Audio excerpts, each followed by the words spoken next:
Hello my snails and squids, and welcome back to another video.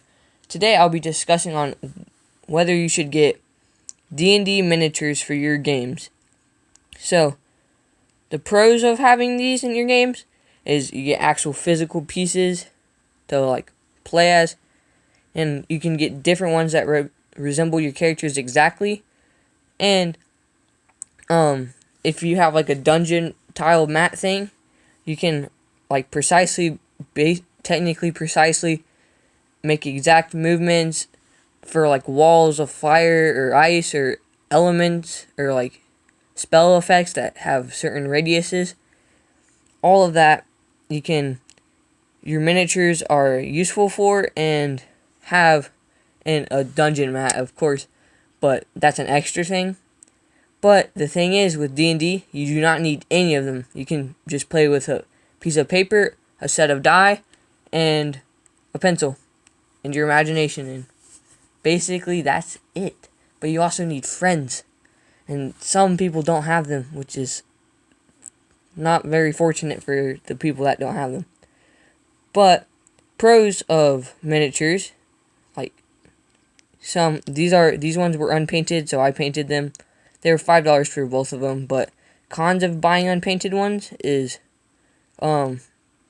it takes a very long time to paint, and some people don't know how to paint very well, or they just don't even try. But I think they turned out pretty good for my first ever miniatures. But you can also, instead of having them, if you just want miniatures for your game because you like to have physical things to represent everything, you can go online and find pictures of the thing you're trying to make a miniature of, print it out, put it on some cardboard, make a little stand for it, and then boom, you're done.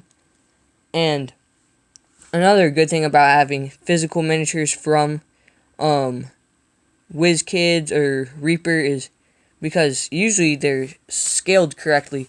Because if you print things off, you might get a dragon that's the exact same size as a human because you didn't print it off very well. And it wouldn't be, no matter what, you couldn't get the scale exactly right unless you physically make it scale. But if you buy a WizKids dragon or something, it will be scale to what your little miniatures would look like to the dragon.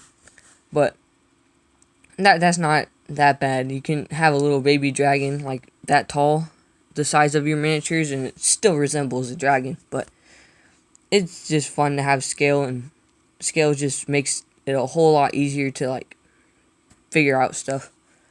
But you can buy booster packs of painted miniatures from your local game store. Unfortunately, right now they're closed, so you're going to have to wait until quarantine is over.